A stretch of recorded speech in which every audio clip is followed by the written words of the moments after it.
Bienvenidos todos. Señor presidente, el pueblo lo espera. Bueno, el señor presidente estaba tan ocupado, estoy en medio de clases de física, rectificando examen, corrigiendo examen, y se me ha quedado la conferencia. Bueno, dada esa circunstancia, voy a tratar de recordar lo que escribí, porque yo tenía escrito. Mi intención original era hablar de Juana de Arco. Estoy fascinado. De niños creo que todos hemos visto la película de Juana de Arco, ¿verdad? ¿Cuál de ellas? ¿La muda o la...? No, la de... ¿Cómo se llama? No se entiende. Hay varias, hay dos. Hay una que se llama El proceso de Juana de Arco. Pero ahora una nueva, con una artista, Lili Sobieski. Lo pusiste Leslie Sobieski. Polaca. Lo pusiste a funcionar. Americana, de descendencia polaca. Sí. Leslie Sobieski. Fabulosa, esa me encantó. Y por eso Acerca el micrófono a la boca. por eso me entusiasmé a hablar de Juana de Arco, y entonces Miret me traicionó. Puso historia, mujeres famosas de la historia. Así que ahora tengo que hablar de 100 mujeres. Oye, tú tienes mala memoria. Es verdad. Porque yo no fui el que te lo sugerí, fuiste tú mismo quien me lo ¿Yo? sugirió. Y quedamos de acuerdo entre los dos. Mira, son Juan Inés de la Cruz. Bueno, con esa introducción de excusa más bien, en ese papel yo tenía puesto un montón de mujeres importantes, pero no Juana de Arco. Juana de Arco tenía un estudio de 3 páginas y se me ha quedado. Pero bueno, yo he visto la película varias veces. No la de Ingrid Bergman, sino de esta Lili Sobieski, que es fabulosa. Una muchachita jovencita, pero magnífica. Y entonces en la lista de las mujeres famosas los fui clasificando: mujeres en la política, mujeres en el arte, mujeres que han enseñado pedagogía. Y figúrense, hay un montón. Si ustedes se acuerdan de cualquiera de ellas, por favor, ayúdenme. ¿Ok? La primera... Mistral. No, y él dijo la Avellaneda. Y Avellaneda. Pero bueno. Juan Inés de la Cruz. La Vallamesa, amigo. Alfonsina Storni. Ok, aguanten un poquitico. La primera que yo había puesto es Eva. la de los españoles, chicos. Isabel la Católica, imagínate tú. La que unificó España, mató a todos los moros. No a todos, pero... Y a los judíos también los persiguieron. Y entonces tenía otras cuantas: Catalina de Aragón, Catalina de Médici, hay un montón de ellas, pero secundaria. La más importante ahora, en el siglo XX, empiezan con las mujeres. Por ejemplo, la Thatcher en Inglaterra, que es la primera mujer primera ministra de una nación de Inglaterra. Está también Angela Merkel, que es primera ministra en Alemania, la primera vez que Alemania tiene una mujer ministra. Indira Gandhi. Indira Gandhi, sí, que no tiene nada que ver con Mahatma Gandhi, por cierto. No, nada. Nada que ver. Era hija de Nehru. Pero ella, Indira Gandhi, no se oponía a Mahatma Gandhi, pero Mahatma Gandhi le tenía miedo a la civilización técnica. Y es verdad, él dice que donde entran las maquinarias entra la inmoralidad. Yo decía, Indira es más abierta, más progresista. Indira Gandhi. Como su papá. Ese es el apellido del esposo. El esposo era Gandhi. Era Gandhi. Y el padre era Nehru. Exacto. Jawaharlal Nehru. Jawaharlal Pandit Nehru. Y entonces en el grupo de las mujeres del siglo XX, además de esas, están educadoras como María Montessori. Montessori. La Montessori fabulosa fue iniciadora de los bambini, de los colegios de los niños chiquitos, con nuevos métodos, y dividió la educación en 2 partes, antes y después de ella. María Montessori.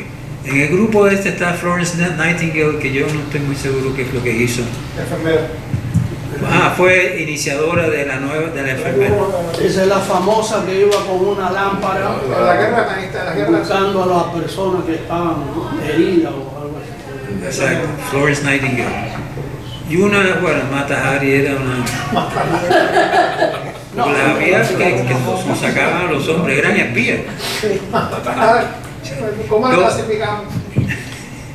Doris Day, que fue promotora de los derechos humanos. Sí. Doris Day.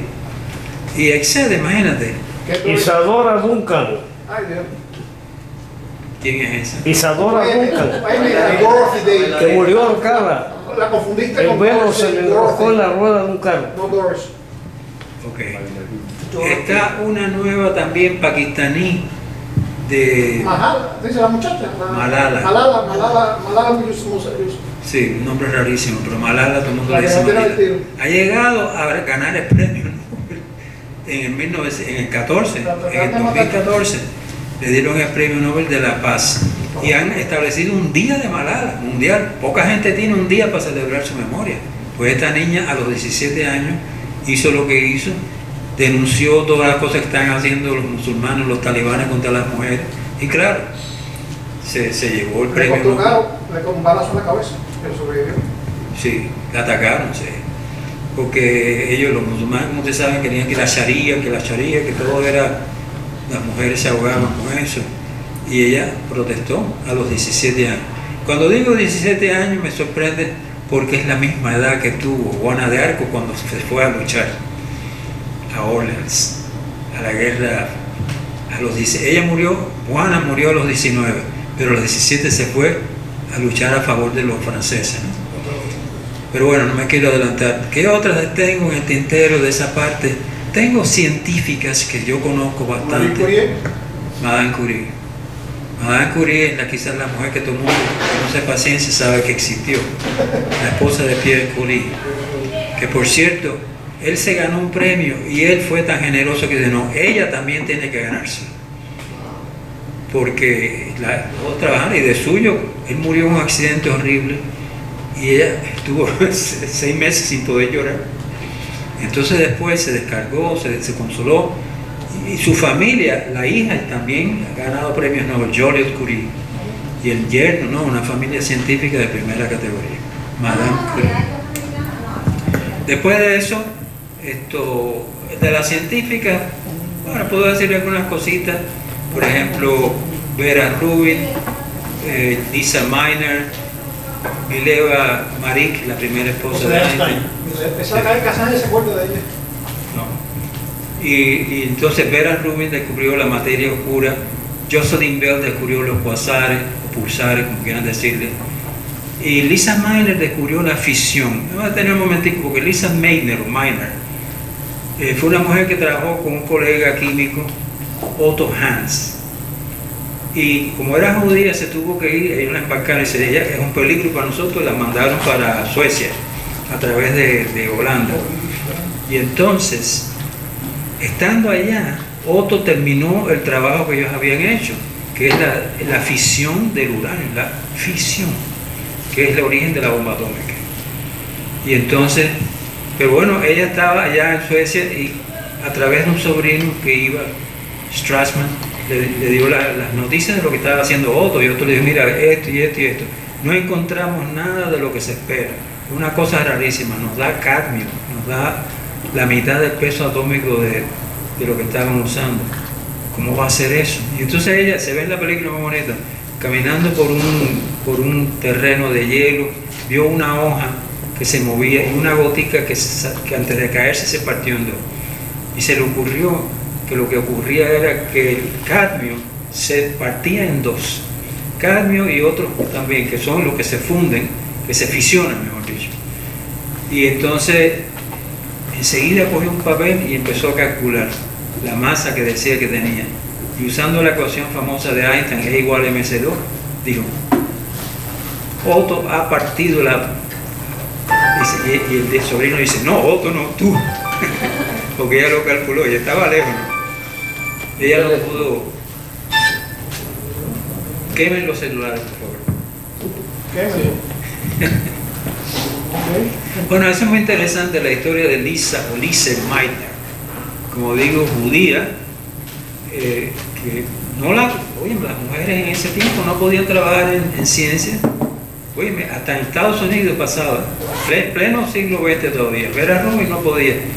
El papá de Lise Meitner palanqueó para que la pudieran llevar a la escuela con varones.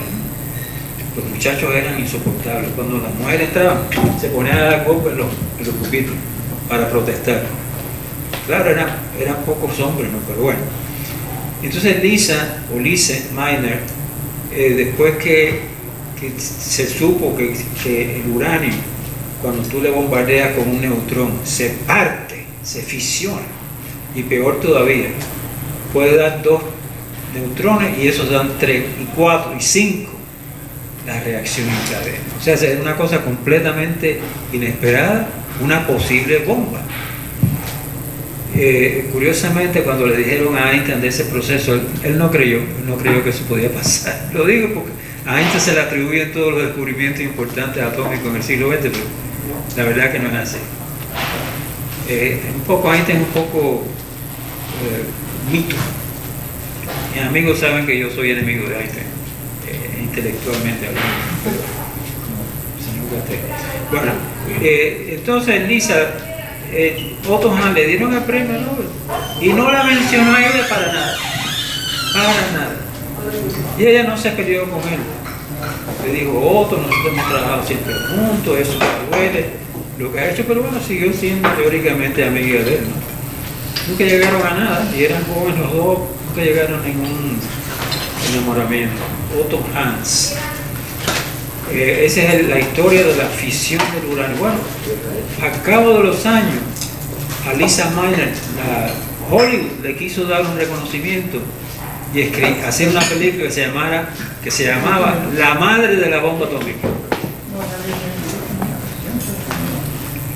Oye esto, Hollywood quería hacer una película que se llamaba La madre de la bomba, y ella montó en Corea: si Hollywood hace eso, le voy a poner una demanda. Ella no quiere saber nada con la bomba atómica. Ella era científica pura. Por ella se descubre la fisión, que es la causa de la energía nuclear. Pero ella no quería meterse en eso. Lo que le interesaba era la ciencia. Fabulosa, ¿eh? Una mujer increíble. Lisa Meitner. La mejor biografía está en un lugar ahí en el internet. Lise Meitner. Meitner en alemán. ¿Ok? Si la quieren leer. Bueno. Y entonces, de las otras mujeres científicas, está Jocelyn Bell, que descubrió los cuasares. ¿Qué son los cuasares? Ustedes quieren. Las estrellas neutrónicas. Que ella solita, trabajando, bueno, su profesor la dirigía, pero ella lo hizo todo. Rollos y rollos de señales que venían del cosmos, que eran muy periódicas.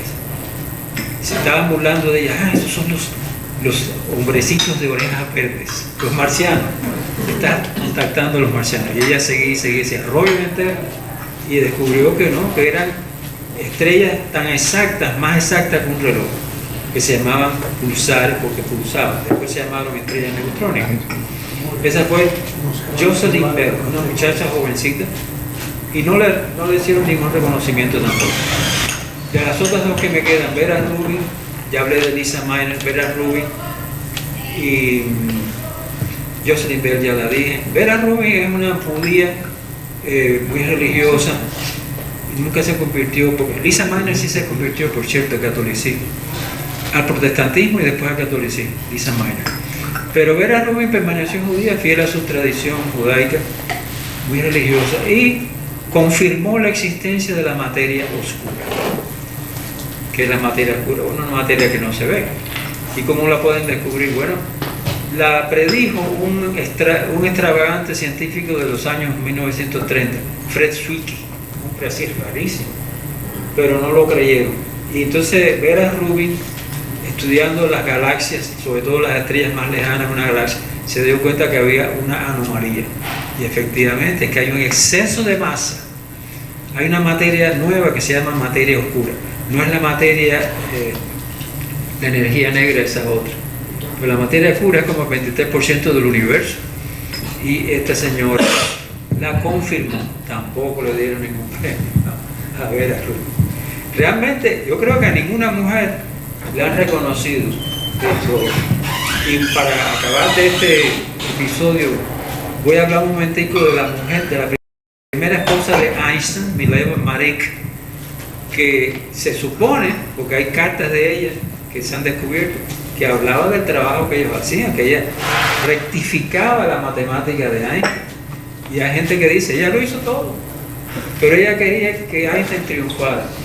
Einstein no se podía casar porque no tenía dinero, no tenía trabajo. Y entonces ella quería que Einstein triunfara para poderse casar. Fíjate tú, en el fondo. Bueno, Mileva Maric hay cartas y cartas y cartas que se han descubierto después, todas están ya en Jerusalén. Y es muy interesante que estas mujeres no hayan sido reconocidas. Einstein no tuvo por qué hacer esa, la verdad que fue un mal momento, porque él podía haber sido famoso por él mismo, pero ella le rectificaba la matemática a Einstein, que se equivocaba mucho. Y hay cartas donde él habla de nuestro trabajo del movimiento relativo, o sea, él mismo reconoce que era de los dos. Pues el artículo que leí se llama La esposa olvidada de Einstein, la primera esposa olvidada de Einstein. Y la culpa la tiene el propio Einstein. Bueno, ese termina el capítulo de las mujeres que han trabajado en distintos campos. Si se les ocurre algo, por favor, añadan. Esto, tenemos tantas, pero voy a ir a la principal, que es Juana de Arco. La oí, de niño casi todos hemos oído la película de Ingrid Bergman, ¿no? De Juana de Arco, que es muy real, entonces no tiene invento. Es verdad que los enemigos de ellos invadieron su pequeña aldea en Don Remy de la Puchero y acabaron con la aldea, y entonces ella, la pobre niña de 8 o 10 años, estaba en pánico. Y nada menos que un día de verano, en la finca de su papá, oyó unas voces y una claridad que venía de la iglesia. Entonces se sorprendió, le gustaba, pero al mismo tiempo le tenía miedo, diciendo, vi que era San Miguel Arcángel. Y después vi a Catalina de Médici y Catalina de Aragón. Y entonces esos tres, San Miguel y las dos Catalinas, le iban dando instrucciones de lo que tenía que hacer. Y lo que querían que ella hiciera era que liberara a Francia de los ingleses. Porque el rey de Inglaterra había invadido la Normandía, ¿no? Aquello fue una lucha de cristianos entre cristianos, porque todavía no había habido la ruptura de los anglicanos. Y entonces ella va a desayunar. Gracias. El caso es que esa niña de 8 años vivía en pánico. Y entonces, recordando todo lo que he leído, que se me quedó en mi casa, tiene estas voces que a la vez la consolaban, pero la aterrorizaban. Como una niña campesina, pero si yo no sé ni montar a caballo, yo no sé ni manejar un fusil. Y le decía, es una orden del cielo. Wow. Tenía que ir a liberar a Francia de los ingleses. Y entonces se fue a ver al jefe de la fuerza francesa, el conde de Parodicourt. Y el hombre se burla de ella, la hace esperar, dice, mira, vete a tu casa para que tu papá te dé varias nalgadas. No me vengan con cuentos que tú vas. Claro, ella no sabía, ella fue obedeciendo lo que le decían las voces. Y entonces insistió otra vez porque las voces seguían demandándola. Y volvió a Baudricourt, el jefe de la fuerza francesa. Y entonces ella le dijo una cosa a él, y él se dio cuenta que era de Dios, porque había sufrido el ejército una derrota tremenda esa misma mañana. Y ella no lo podía haber sabido por noticias, porque la noticia vino después. Y se dio cuenta, esta muchacha tiene alguna iluminación divina. Y entonces la aceptó y la mandó a ver al odioso delfín Luis VII, el delfín, estúpido. Pero bueno, el delfín la recibe, la hace esperar 3 días. Y si ustedes se acuerdan de la película, ¿saben lo que hizo el delfín? Se vistió, se quitó la ropa de él y se escondió entre el público y dejó un gañán ahí en el torno para burlarse de ella. ¿Ustedes se acuerdan de la película? Y entonces ella va y se da cuenta que no es él, que es un falso rey. Eso se ve muy bonito en la película y es real. Y entonces se dirige y va a donde está el delfín y lo descubre por las voces. Y claro, el delfín se dio cuenta de que había algo ahí sobrenatural, entonces siguieron hablando, etcétera, etcétera. Ese fue su contacto con con el delfín, que ella quería que lo coronaran, porque no había sido coronado. No, la monarquía estaba falleciendo, prácticamente desapareciendo. En ese momento en Francia estaba muy mal organizado todo. Pero bueno, entonces con esta evidencia cuasi divina, la aceptaron a ella y se formó el ejército. En la película es increíble. Nada más que decir, la doncella de Orleans, venían los soldados de todas partes. Era porque ya existía una tradición que decía que una muchacha iba a liberar a Francia, la puchera, la doncella. Y entonces se formaba un ejército en abrirse la boca. Y ella no sabía nada de armas ni nada. Un amigo de ella que estaba enrolado le dice, levanta los brazos, un poco más. Y cuando levanta los brazos todo el mundo aplaudiendo. Vaya. Bueno, ella misma diseña su bandera, una bandera blanca con una flor de lis. ¿Tú dijiste algo de la flor de lis? ¿No te gusta? Los borbones. Y bueno, se viene a la guerra después de todo ese ejército que se forma acá espontáneamente con un fervor y un milagro. Ganaron la batalla, evadieron el sitio que los ingleses le habían hecho a Orleans, lo acabaron. Y fue la primera gran victoria de ella a los 17 años, por eso me acordaba yo de la otra niña, de Lisa Meiner, a los 17 años. Y ahí, como el camino estaba abierto, pudo coronar al delfín en Reims, creo que fue, Reims. Antes de eso, unos cuantos gañanes, vaya, que no la querían, la mandaron a Poitiers para que los teólogos la examinaran, pero no teología, a ver si era virgen. Una monja, güey, ¿te imaginas qué humillación? Que por cierto, dice el artículo, dice que ella es venerada no como virgen, no como mártir. Mártires son los que mueren por la fe. Ella no murió por la fe, ella murió por un motivo político contra los ingleses. Fabuloso. Una niña que acaba con un imperio, ella sola. Y claro, los ingleses ya le tenían tierra y querían acabar con ella. Ella sigue en una lucha en París que no le fue bien, la hirieron en el muslo. Por cierto, antes la habían herido, la coraza que tenía, la flecha la atravesó la coraza, pero no le pasó gran cosa. Ella misma se la quitó.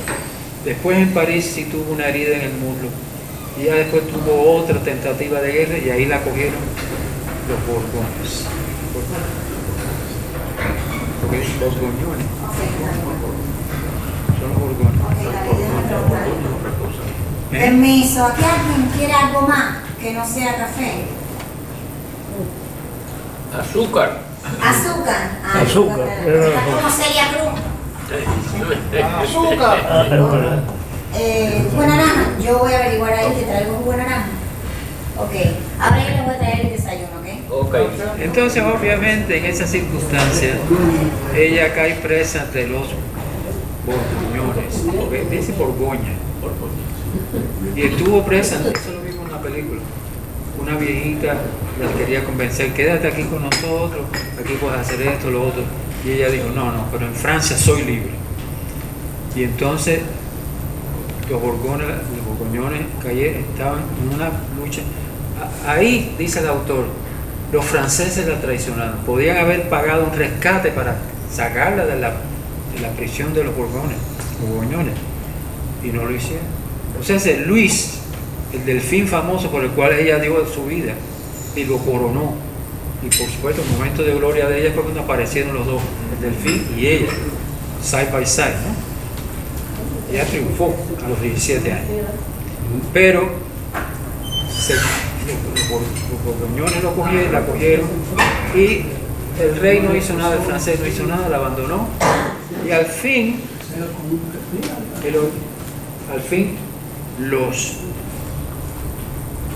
los ingleses la cogieron en una guerra que ella también perdió la guerra, cayó presa en manos de los borgoñones y los borgoñones se la vendieron a los ingleses. Los ingleses estaban locos por coger a esta niña que los humilló tanto. ¿Tú te imaginas? Y entonces, el resto de la película, de la vida de ella, ella tenía el presagio, las voces le habían dicho que ya estaba llegando al final de su vida. Estamos hablando de Juana de Arco. Estaba llegando al final de su vida, le quedaba poco tiempo. Ella no sabía que iba a morir quemada, pero le habían dicho, ya te queda poco. Y así fue. Y entonces los ingleses le hicieron 5 juicios privados y 9 juicios públicos. Porque tampoco ellos tenían un motivo. Roberto Ascuí. Ellos no tenían un motivo para hacerle ningún castigo. Por ganar una guerra no se castiga a nadie. Claro, ellos la querían destruir.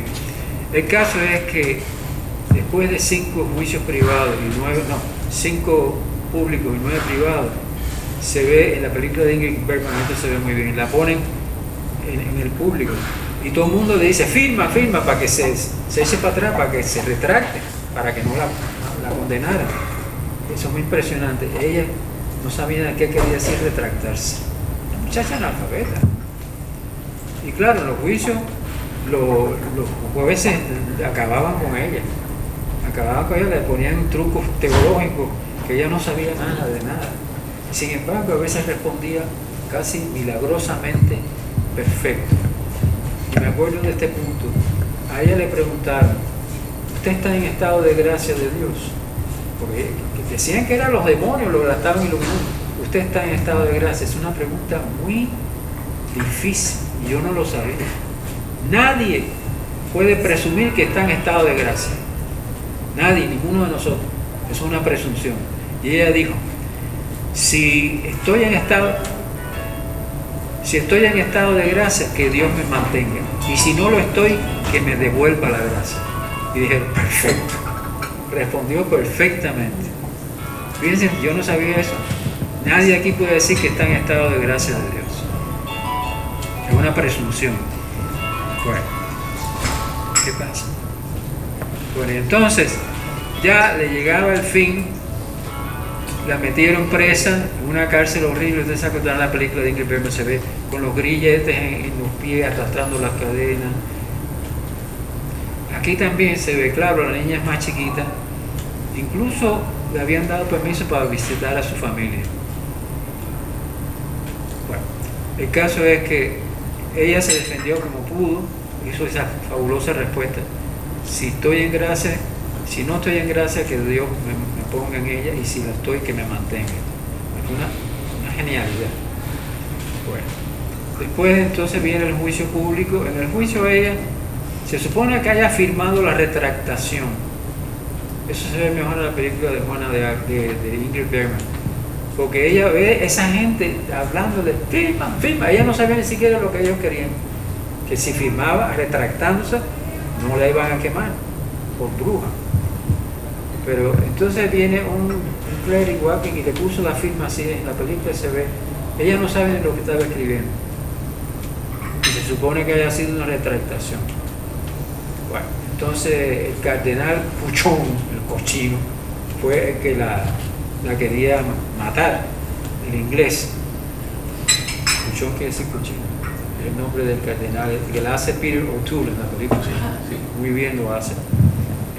Y entonces ya casi la tenemos, le dijo a un amigo, porque él la visitó a ella en la celda, donde había 4 hombres que estaban constantemente insultándolo, molestándolo, metiéndose con ella. Ella debía estar en una prisión de mujeres, tampoco le concedieron eso. Bueno, acabaron con eso. Y entonces alguien le puso una armadura de hombre, un vestido de hombre, porque suponía que ella no podía. La retractación consistía en no usar más ropa de baño. Pero entonces alguien secretamente le puso los vestidos de hombre en la celda. Y cuando va al Puchón, el obispo, ve que la tiene ahí. Ella ha recaído en la culpa. Y el obispo le dice a un amigo, ya casi la tenemos. Ya casi la tenemos. Bueno, el caso es que ella no tenía otra ropa, se tuvo que poner eso, pero no tenía otra. Y entonces, efectivamente, a los pocos días ya casi la tiene, y va a ser condenada a la hoguera. Es horrible, nadie quiere morir quemado, ni de ninguna manera. En la película de la niña de Lili Sobieski impresiona más porque la última escena se ve Lili mirando hacia el cielo, muy bonito, con los ojitos azules. Me impresiona mucho esa escena. La película me impresionó tanto que yo nunca había pensado hablar de Juana de Arco de esta manera, ¿no? Pero es impresionante qué valor, qué santidad, qué cosa, ayuda de Dios. Entonces, cuando ella muere quemada, la familia a los 23 años llama al Papa Zacarías, no sé cómo se llama, Zacarías III, para que reconsidere el juicio. Y efectivamente el Papa reconsidera y la declara inocente. Claro, ya muerta. Se demoró 500 años para beatificar, para canonizar a Juana de Arco. 500 años, en el siglo XX. Muchas gracias. En el tiempo de Benedicto XV. Una historia por todas partes rara, heroica, increíble. Digo eso, pues creo que he evacuado todos los detalles, se me quedó en mi casa, pero bueno, trataba de recordar. Esto lo leí en Loyola Press, este artículo. Y bueno, pueden ustedes hacer los comentarios, agregar cualquier cosa que recuerden, y colorín colorado mi cuento se acabó.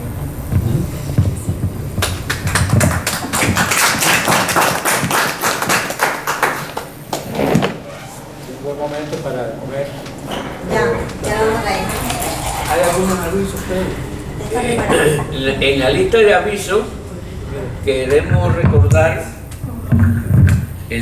avisos queremos recordar el nacimiento del padre Félix Varela, que fue un noviembre 20 del año 1788. O sea, escasamente, hoy estamos a 19, sé que mañana se cumple un aniversario más del nacimiento del padre Félix Varela.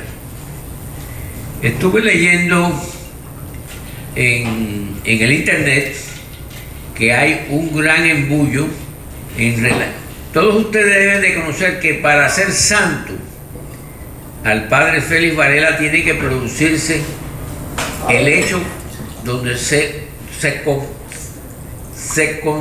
considere que ha habido un milagro. O sea, una persona sana, una persona enferma, sanó debido a las oraciones para considerar que es un milagro. La Iglesia Católica, varios miembros, obispos y cardenales, visitaron recientemente al Papa en Roma y hay una prueba de que efectivamente un muchachito enfermo de una enfermedad que yo no recuerdo, pero muy peligrosa, le hicieron oraciones al padre Félix Varela y se produjo la sanación en el cuerpo de ese muchachito, o de ese niño. Y quien tiene que decir eso, el colegio médico tiene que afirmarlo y luego el cardenal o el obispo tiene que reconocerlo. Y entonces viene una averiguación a nivel ya papal o a nivel de la iglesia, de los estatutos superiores de la iglesia, para considerar que efectivamente se ha producido el milagro que es la sanación del niño, y entonces el padre Félix Varela puede ser declarado santo. Actualmente es beato. No, venerable. Hoy es venerable. Todavía no es venerable. Un milagro es beato, un milagro santo. Ok, y ya se produjo el primero. No, Este sería el primero. sería el primero. Ok, yo soy un poco inculto en estas cosas. ¿Me puedo explicar un poquitito? Arriba, arriba. El hecho es que se produce el supuesto milagro con este muchacho. Los médicos no tienen razón ninguna científica de cómo es que logró curarse el muchachito. Se le presenta el caso entonces al obispo. El obispo está de acuerdo con eso. Lo presentan entonces en Roma, en la oficina de causas de santos. Ahí se reúnen científicos, médicos, y estudian el caso. Si ellos logran llegar a la conclusión de que ellos no saben cómo fue que se curó el muchacho, determinan entonces que fue una causa superior. Ellos no dicen más nada. Presentan eso entonces a los teólogos de las causas de santos. Los teólogos entonces estudian el caso y lo aprueban o lo desaprueban. Regularmente, a la vez que los médicos dicen que no hay razón ninguna, los teólogos tampoco tienen razón ninguna. Y entonces ya se presenta el caso para la aprobación. Pero esos son los pasos. Y ese primer milagro sería la causa de beatificación. Se necesita un segundo milagro para la causa de santidad. Yo soy bastante inculto en toda esta serie de cosas religiosas. ¿Entienden? Yo lo vuelvo a decir.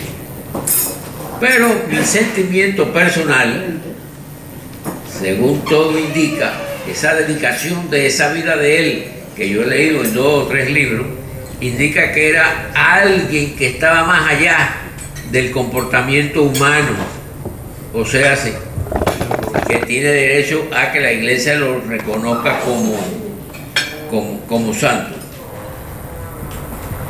Lo que hace falta es que sea pronto para nosotros poderlo ver. Pero si hay que esperar 50 o 60 años, imagínense ustedes, no vamos a estar aquí ya. Bien, la segunda noticia no es nada agradable. Todos conocen al prestigioso arquitecto, ingeniero David Cabarroca. David Cabarroca, vaya, está enfermo, ha pasado momentos tristes y dolorosos, pero bueno, ha logrado sobrepasar toda esta serie de cosas. La otra noticia es sobre el monseñor, que obispo, Felipe Esteve, que según me enteré hoy, hubo que cortarle una pierna producto de dolencias y de enfermedades y todo eso. Pero sigue ahí está Esteve. El asunto del milagro ya lo hablamos. ¿Alguna otra persona quiere añadir algo a esta serie de acontecimientos? Un gran acontecimiento humano, que es una gran dicha para el pueblo de Cuba, fue que recientemente, hará 72 horas o algo menos, de que una señora cantante a los 95 años se le dio un reconocimiento a nivel mundial. Una cubana de 95 años ganó un Grammy, Ángela Álvarez. Su padre le dijo que cantara nada más para la familia y las amistades. El padre debe haber muerto ya. Entonces, eso es más también un milagro. 95 años. Solamente una cubana es capaz de realizar esa actividad. Marino, su turno. No es con respecto a eso, es con respecto a la conferencia. El título en este momento de venerable. Yo diría que el milagro más grande de Varela sería que Cuba fuera libre. Que él nos libere. Que el padre Varela realmente, lo cual no es imposible. Pero sería un milagro. 63 años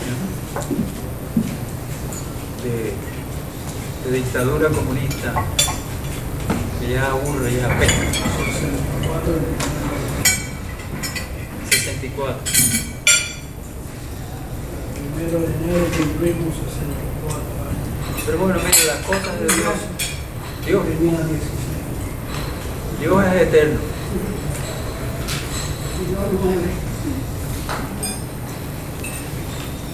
Las cosas de Dios toman mucho tiempo.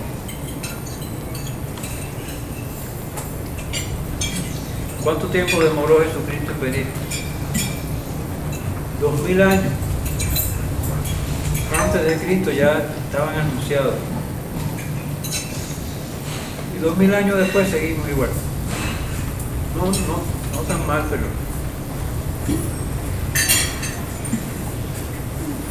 yo digo que el tiempo de Dios es diferente al nuestro. Nosotros generalmente estamos apurados, queremos enseguida que nos den las cosas, pero no es propio de Dios apurarse. El tiempo de Dios tiene toda la eternidad.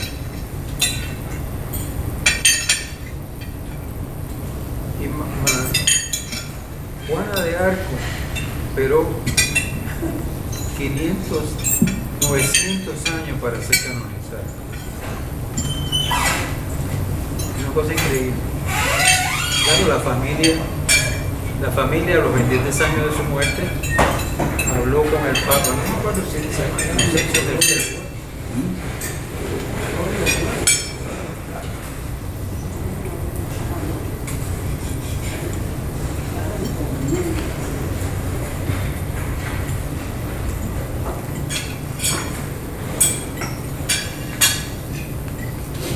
Porque hablamos de las mujeres cubanas conocidas. Tiene que ser Gómez Moneiro. Ella ha escrito mujeres.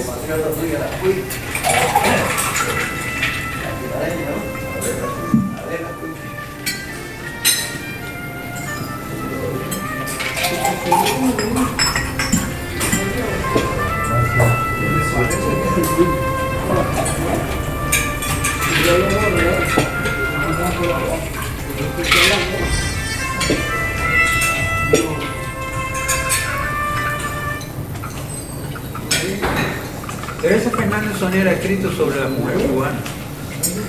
Dos libros. Uno sobre las mujeres de la guerra del 68 y otro sobre las mujeres del 95.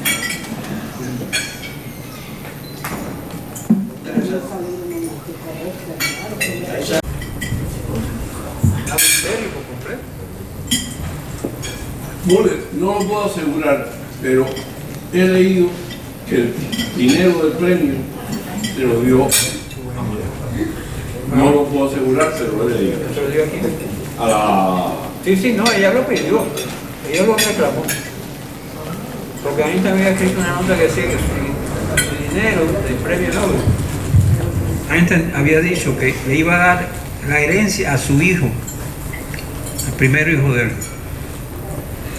Y Mileva montó en cólera y dijo, no, ese dinero es mío, el del premio Nobel.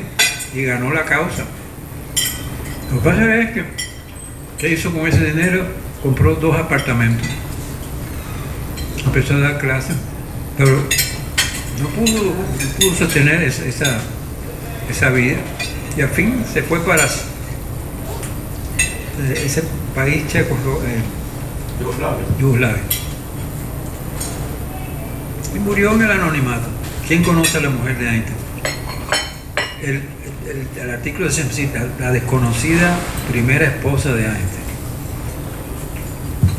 Él debió de haber hecho algo más por ella, haber reconocido, si eso no, que ella le rectificaba la matemática. Eso es sabido. Einstein no era gran matemático, todo lo contrario de lo que se piensa por ahí. Einstein no era un gran matemático, para nada. Ella le rectificaba las ecuaciones. Y él lo llegó a decir un día, te extraño tanto, sin ti no puedo avanzar. Pero hay hombres que son así. Y después la prima Elsa vivió con él. Bueno, a Elsa no le interesaba la ciencia, era como un adorno. Y vinieron a Estados Unidos, él se hizo ciudadano americano en los años 30, que fue la gran escapada de todos estos científicos que vinieron a Estados Unidos. Visitó Cuba. Sí, Visitó Cuba. vio la tienda del encanto y se encantó. Sí, yo me acuerdo.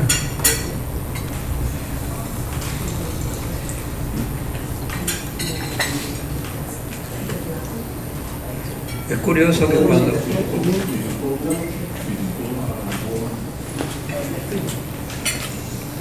Cuando él empezó a ser famoso, Vileva dijo, espero que la fama no afecte su humanidad. Que la fama no afecte su humanidad. Pero parece que sí, que la afectó.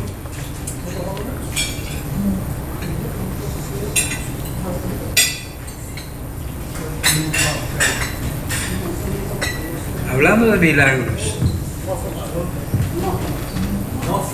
usted sabe que el caso de la Virgen de Lourdes es una fábrica de milagros, to begin with.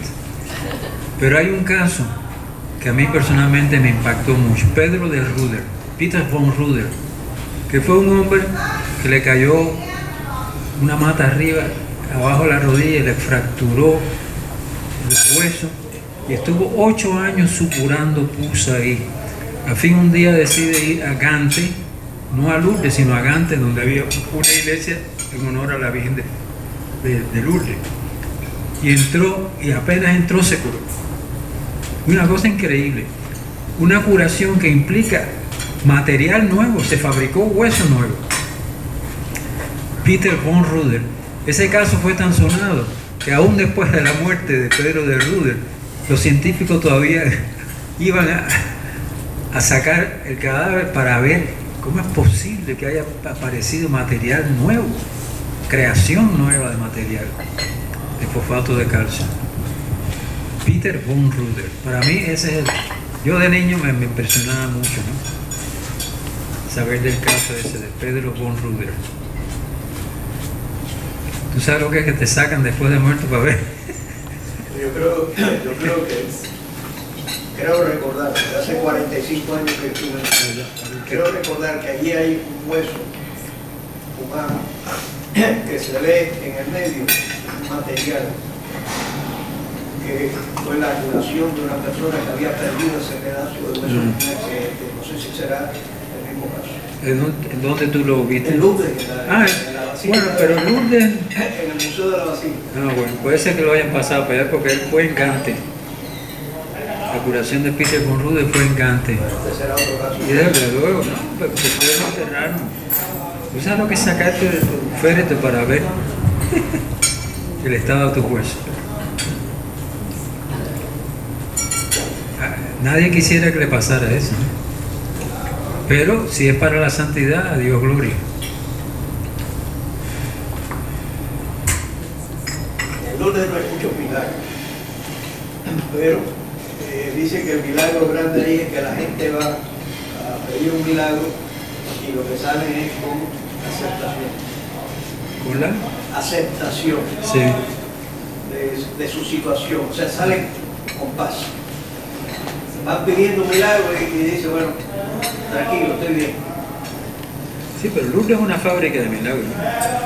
Y además tiene una comprobación increíble, tiene el buró antes y después de Hace años que no hay ningún milagro en Lourdes que yo sepa. No, eso sí. Pero para mí es el caso más ejemplar. Y fíjate que Francia, Francia tiene Bernardita Soubirous, que también es milagrosa, o ha hecho milagros.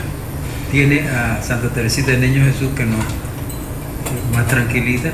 Pero ¿sabe cuál era el ídolo de Santa Teresita? Santa Juana de Arco. Ella se vestía de Juana de Arco y una vez en una representación que tuvieron, que tenía un teatrico, por poco se quema el escenario. Yo he visto Teresita del Niño Jesús vestida de Juana de Arco, una cosa increíble. Esa niña así mocosita, sentimental, nada de eso. Esta es una mujer tremenda. Porque hay muchas imágenes muy distorsionadas de Santa Teresita, ¿no? Una niña boba, sentimental, nada de eso. Ningún santo puede ser así. Little flower. Y ese, cuando dijiste, tú hablaste de la vida de Varela, nació en 1788, un año antes de la Revolución Francesa. ¿Qué cosa? Lo que le cayó arriba, un año antes de la Revolución Francesa. Y ese padre es el que está ahora lidiando con nosotros, la Revolución Cubana.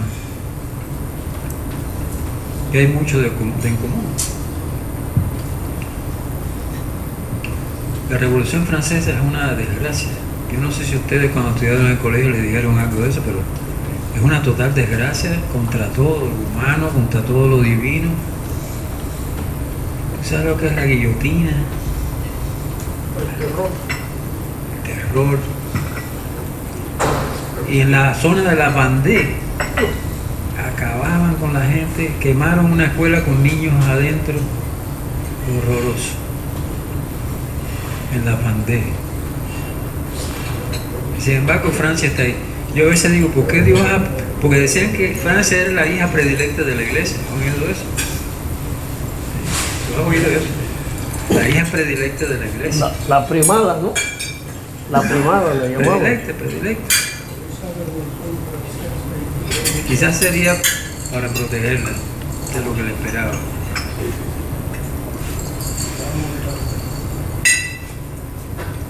Bueno, preguntas, necesito preguntas para no hablar así, bobería. ¿Cómo está? ¿Tienes alguna pregunta? ¿Tu mamá tiene alguna pregunta? Una pregunta, profesor.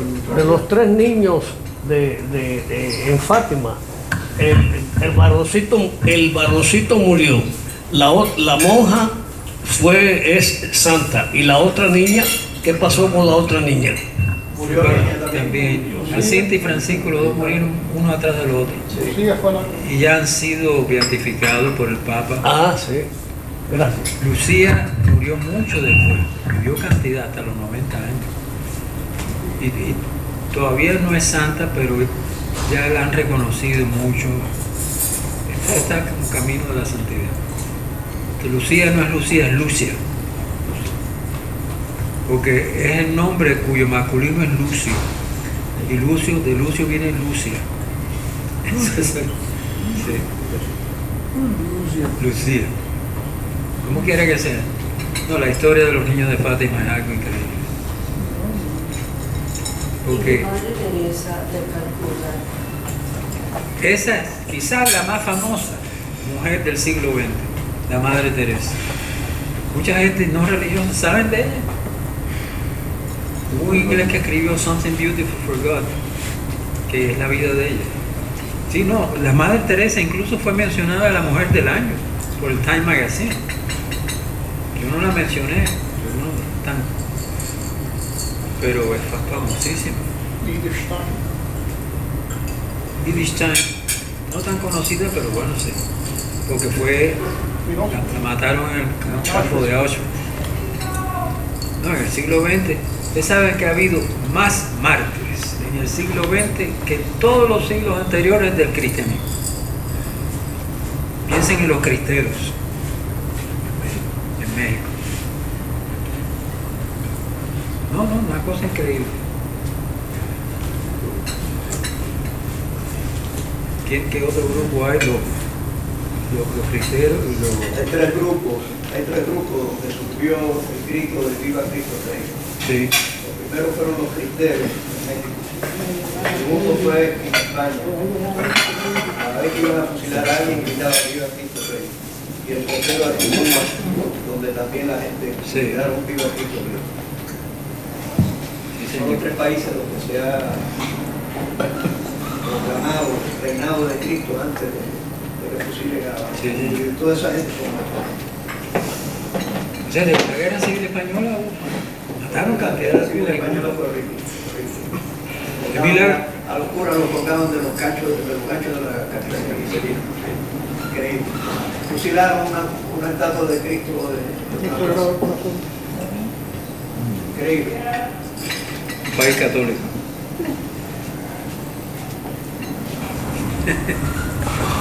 Sí, El terrorismo se vive, no se proclama tanto. País de extremos. el siglo en que más mártires ha habido. Uno piensa el martirio es cosa del pasado, pero... ¿Sabes cuál fue la orden religiosa que más mártires tuvo en la guerra civil española? Los hermanos de la Salle. ¿Hermanos de la Salle? ¿Tú eres lasallista? Sí. Fusilaron 235, creo, en total. Hermanos de la Salle. ninguna orden religiosa tuvo tanto fusilado en el último momento.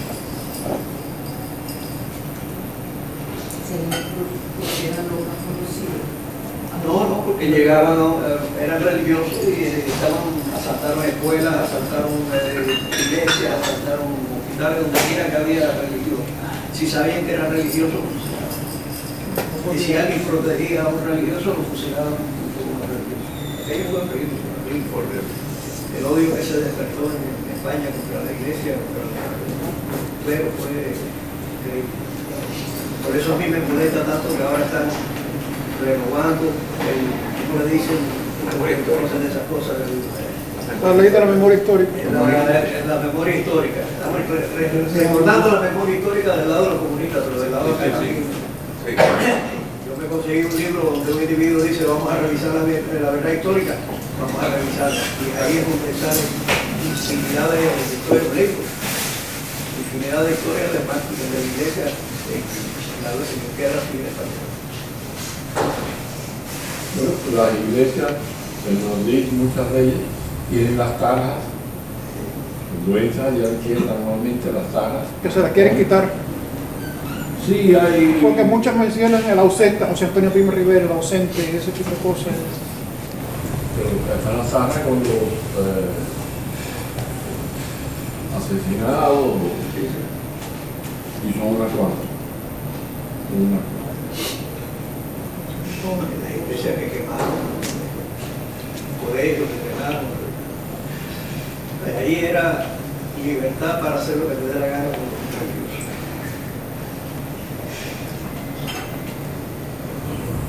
Profanar tumbas también, eso era otra. De todo, se vestían con los hábitos de la misa, se ponían las mitras de los obispos, se respetaban como los ricos vestidos de cura. Fue horrible eso. Por eso es que los curas en Cuba le tuvieron tanto miedo a la revolución contigo. Conocían de aquella historia. Muchos sacerdotes españoles vinieron a salir de Cuba al principio de la revolución. Muchos se quedaron, pero hubo muchos también que dijeron que por favor lo sacaran de aquí.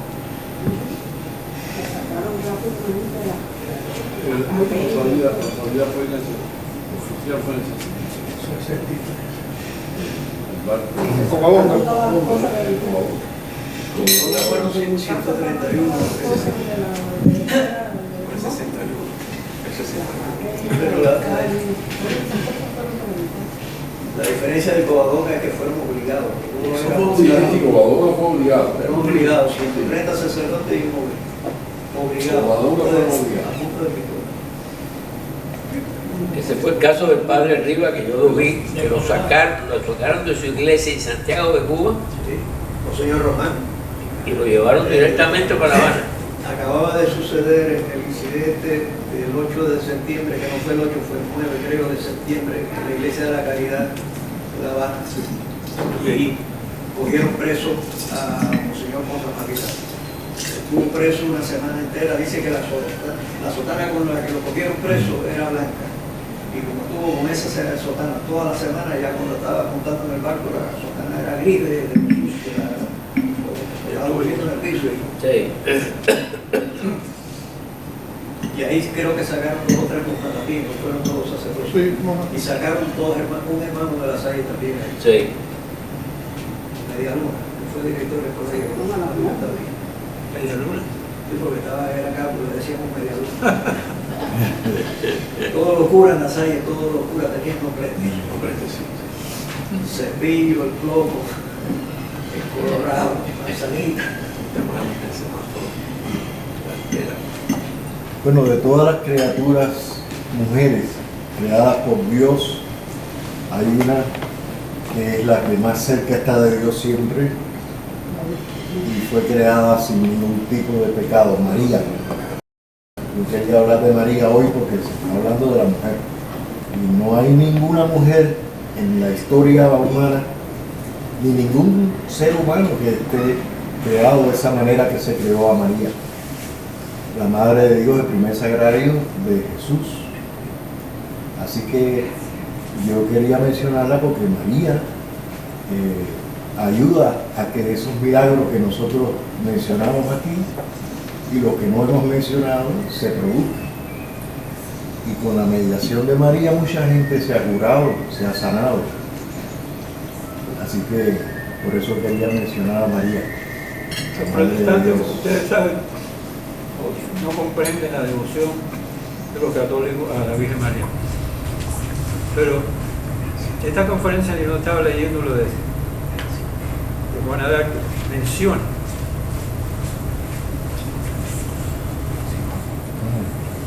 ¿por qué hace falta la mujer? No basta con Cristo, porque eso los protestantes dicen, con Cristo es suficiente. No hace falta ninguna mujer.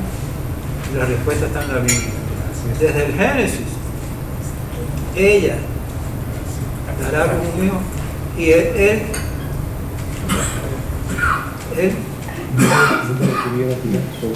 piso le hará el carcajal.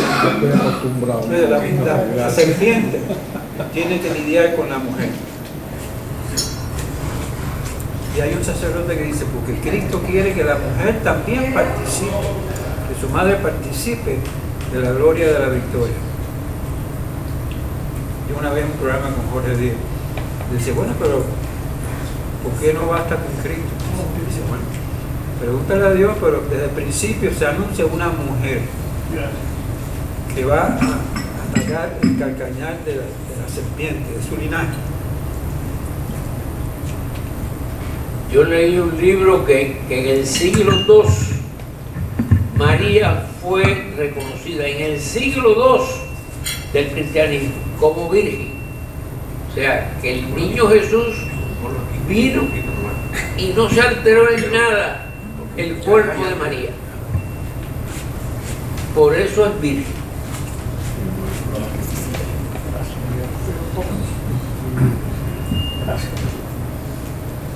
Hay muchos prejuicios contra las mujeres.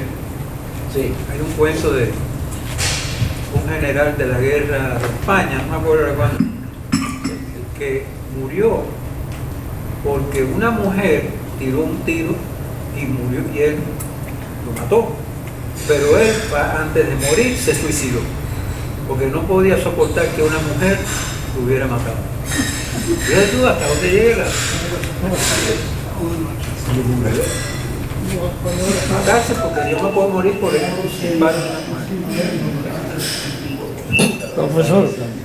Profesor, también hay dos mujeres que yo admiro mucho.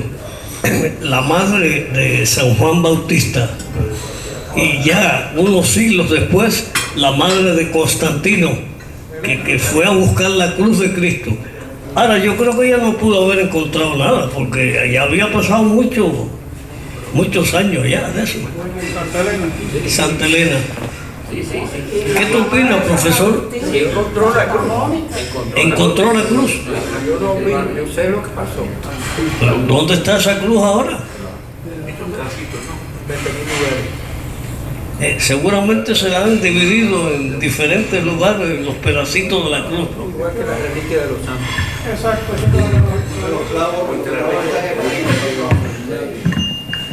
Eso era reliquia, era un negocio.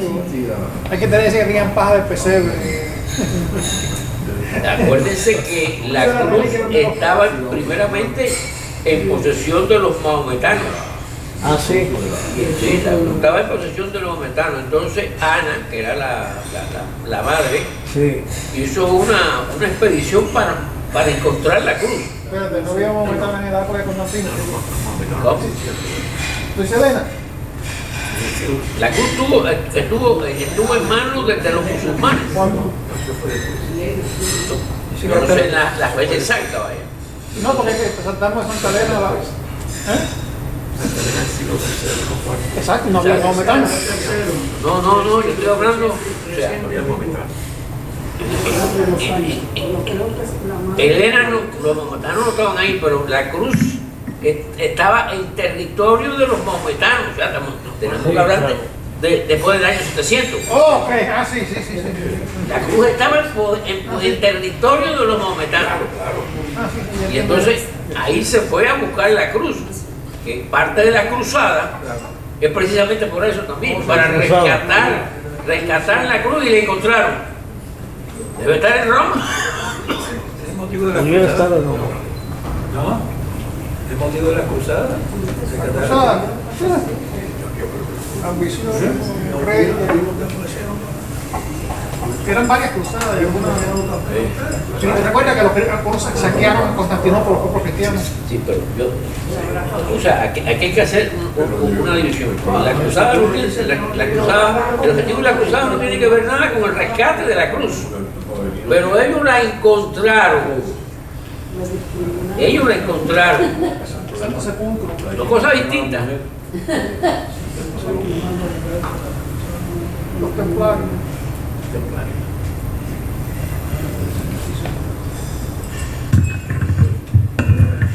Profesor, es extraordinario cuando la Virgen va a visitar a su prima y esa mujer como tuvo ese llamado interior de decirle lo que todos los días rezamos: Dios te salve María, llena eres de gracia. Cómo ella pudo percibir de que era el Salvador del mundo el que tenía en su vientre. Increíble. Habló por el Espíritu Santo. Espíritu Santo. Lo dice la Biblia. Espíritu Santo. No, lamentablemente, nuestros hermanos separados están muy equivocados. Yo una vez oí que dice que Lutero era mariano, que él nunca Sí, tenía devoción a María. él no la tenía, nunca la perdió. Pero nunca Pero no quitó el respeto a María. No, fue un monto. Fueron los calvinistas y los que le siguieron Los calvinistas. y después los que le siguieron a los que le siguieron a los calvinistas. Así sucesivamente. Bueno, el Papa reconoció la cristiandad de Lutero. No sé si fue este o el anterior. Dice que Lutero estaba dentro de la teoría de la Iglesia Católica. O sea, que no era un individuo contrario a la Iglesia Católica. Él era doctor, no sé qué cosa. Él era Doctor de profesor, teología. inclusive él era profesor Sí. de teología. Exacto, exacto. Doctor de teología sagrada. Doctor Martín. Ahora, lo que pasa es que la política de los poderosos señores alemanes Príncipe alemán. es lo que hace la complicación Federico, de toda esa serie de ese periodo. Vaya. el director de Sajonia. Los 40 puntos, los 95 puntos, en esa- ¿eh? 95 tesis. Las 95 tesis, vaya. 95 pesos. Exacto. Eso no era nada nuevo, eso se hacía antes. Sí. Que lo clavó. En escolástica. Se clavaba en la puerta de una iglesia. De la iglesia, Sí, en la sí. iglesia, él la clavó en la puerta. Sí. En Wittenberg. Así que no hizo nada. Lo que pasa es que los príncipes alemanes estaban muy interesados en el poder que tenía la Iglesia Católica. Entonces, Martín Lutero fue un motivo para que esos príncipes lo cobijaran. Sí. Y por eso es que Martín Lutero coge tanta fuerza, porque tiene el apoyo de la mayor parte de los príncipes franceses, que son los que lo empujan. Como en Inglaterra con Enrique VIII, otra cosa. También en esa época. No, pero ya Enrique VIII es distinto. Enrique Es otra VIII cosa la ya. cuestión es de un divorcio Exacto. y el Papa le niega la separación Sí, de de la Catarina de mujer. Aragón. Y entonces al ver eso, pues se decide separarse de la Iglesia Católica. Y Pero entonces él la mató, ¿no? A la española. No, a la española no. Más de a una, pero a esa no. A Catarina, ¿no? A Catarina, no. La cuestión es que él española mismo se instituye como el jefe de la iglesia en Inglaterra. Por eso la que acaba de morir ahora, Isabel, era la jefa de la iglesia en Inglaterra. Hay un caso que tal vez todos ustedes lo vieron en la televisión como lo vi yo. Cuando muere Isabel y está el sarcófago ahí en la iglesia, el obispo máximo de la iglesia anglicana toma el... Yo no comprendo cómo ninguna persona inteligente puede ser anglicana.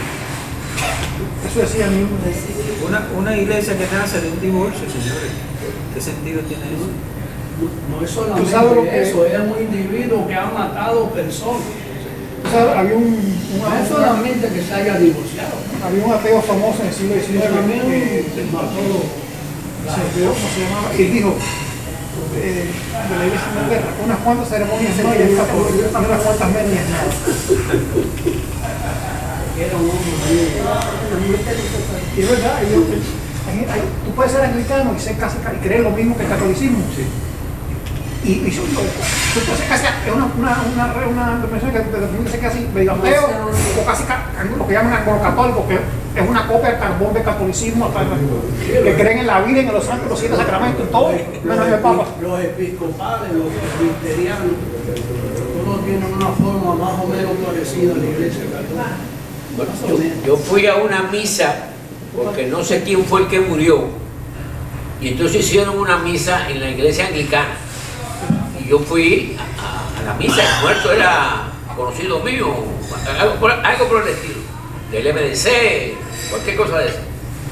Y yo estaba allí en la iglesia, es la única vez que entraron a una iglesia anglicana y yo estaba oyendo la misa y yo decía, Dios mío, pero usted es la misma misa que yo en la iglesia católica.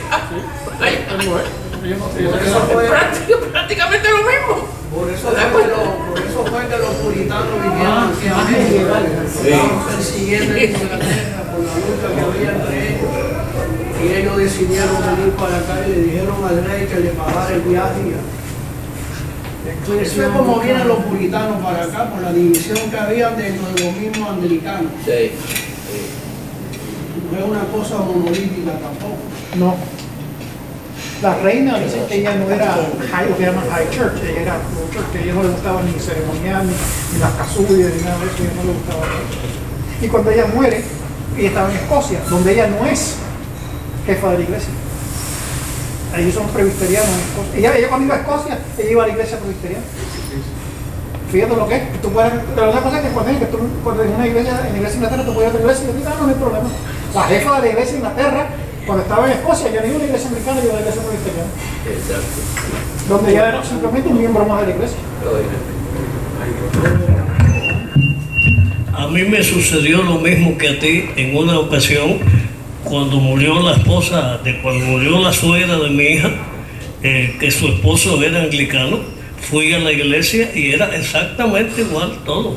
Ahora, yo me digo una cosa, es una fake iglesia, completamente, porque entonces, por el divorcio que no le dio el Papa a Enrique VIII, él cambia la iglesia así, y tú me vas a decir a mí que la reina no sabía que ella estaba en una iglesia falsa. Vaya, pero bueno, habían pasado muchos siglos. ¿Qué iba a hacer? Desgraciadamente. Pero bueno, fíjense ustedes, la civilización inglesa fundó el nuevo mundo en Estados Unidos. Es increíble que existan los americanos como una cosa progresiva. Claro, en este país ahora la religión es casi nada. El problema es que En casi todo el mundo estamos en una época casi post-cristiana. Pero ese concepto religioso de aquella época, eso es lo que ha hecho grande a la constitución y a la creación de este país. Ese es el grave problema. Ya no es religioso, es un problema. Es un problema político, vaya. O sea, ese concepto religioso creó prácticamente la primera constitución de este país, vaya. Y por eso mucha gente quiere destruir a este país porque tiene una base cristiana. Pero no olvidemos una cosa, los puritanos eran personas fuertemente arraigadas a la creencia que ellos tenían. Te llamamos en media hora, ¿ok? ¿La qué? En la Biblia. Los puritanos eran muy, es como los judíos, los ortodoxos, que los ortodoxos judíos están con la Torah y es la Torah y nada más que la Torah y no hay nada fuera de la Torah. Los anglicanos fueron creyentes que la Biblia era como lo máximo, vamos a decir así. Entonces, al ellos declarar su independencia de los Estados Unidos, eran personas religiosas. Por lo tanto, hay mucho matiz religioso en todos los documentos que ellos hacen por eso, porque son personas bien aferradas a sus creencias cristianas. Y por eso es que dice todos los hombres fuimos creados iguales, que eso es bíblico, casi se puede decir. Que todos los hombres fuimos creados iguales. Entonces yo me pregunto, vaya, ¿cómo es posible que todos esos conceptos en esa serie de mentes estuvieran presentes y no se eliminara la esclavitud? ¿Cómo en ese periodo? Es verdad. ¿Cómo en ese periodo? Esos independentistas no llegaron a la altura de la comprensión de ese ser humano que por tener la piel negra o amarilla, vamos a decir, se mantiene en la esclavitud. Pero me recuerdo una anécdota, tal vez pasajera, que mientras Carolina del Sur y Carolina del Norte discutían afiebradamente el problema de la esclavitud, Franklin Delano Roosevelt dormía y se despierta y oye las discusiones. Inmediatamente levantó la mano y pidió la palabra. Era el hombre de más edad entre todos los constitucionalistas. E inmediatamente a Franklin Delano Roosevelt, a Franklin Delano, tal vez estoy diciendo mal el nombre, pero Benjamin Franklin, efectivamente. Benjamin Franklin inmediatamente le dan la palabra, porque sabían que era un hombre inteligente, y dice: nosotros tenemos que unirnos, porque si vamos desunidos, los ingleses nos ahorcarán desunidos. Y no se habló más del problema de la esclavitud. Esa es una anécdota de la vida personal de Benjamin Franklin. Y perdóname que me fuera. El problema, déjame comentar, el problema de la esclavitud, por supuesto. Cuando la iglesia suprime la esclavitud, nunca. ¿Ustedes se acuerdan de estas lecturas de Filemón, que un esclavo Onésimo se va y entonces Filemón se lo devuelve a su dueño como un hermano? Bastaba que lo tratara bien, no tenía que ser libre. Jaime Balmes tiene un estudio muy interesante sobre esto. Si hubiera declarado una esclavitud, esos esclavos sin nada hubieran sido peor esclavizados, hubieran estado en peores condiciones. O sea, la libertad de un esclavo no es una cosa que usted puede dar así de sopetón. Tienes que irla preparando. Esa era la teoría del padre Félix Varela, precisamente. Exacto. Quería eliminar la esclavitud, pero que fuera escalonada. Poco a poco. Y lanzar a toda esa gente a la calle sin trabajo, sin casa, sin nada. Era tirarlo por la borda a una vida peor. Y San Pablo sabe eso perfectamente. En la historia de Cuba, después de la guerra de los 10 años y varios años después, creo que fue en 1888, se hizo el patronato para darle la libertad a los negros y desaparecer la esclavitud por toda esa serie de cosas que tú dijiste ahora, vaya. ¿Sabes quiénes fueron los primeros que se liberaron de la esclavitud en Cuba? Los trabajadores de Santiago de Cuba. De Santiago de Cuba. Del cobre. Se declararon en huelga y lograron la independencia. Exacto. Pero ellos nada más. El rey de España lo concedió la independencia a esos esclavos que se habían rebelado en las minas de cobre. Sí. Pero a ellos nada más. Sí. O sea, la esclavitud no la podemos tomar, es un mal, por supuesto, pero no es un mal absoluto, y hay que tener la prudencia del padre Varela. Vamos a liberarlo poco a poco para que vayan a una vida mejor, que ellos mismos se puedan defender. Si no, los tiras a algo peor. En tiempos de los romanos, tú sacas a todos esos esclavos de que hablan, en tiempos de los romanos los hubieran matado. Un patriota cubano, yo no me acuerdo cuál es, en este momento, que liberó sus esclavos, pero a cada uno le regaló pedazos de tierra y le dio dinero para que pudiera sobrevivir.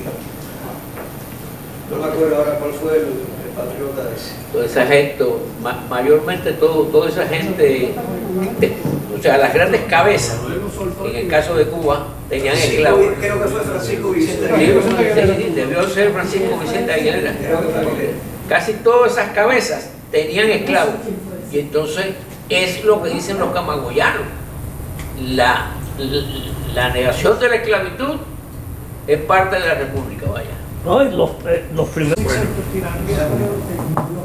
Ha sido muy altruista esta reunión.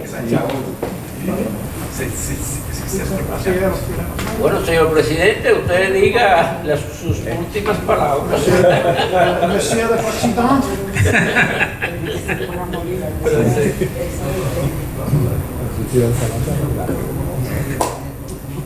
No, vamos a terminar esta charla tan animada, que siempre entre los cubanos las charlas son muy animadas.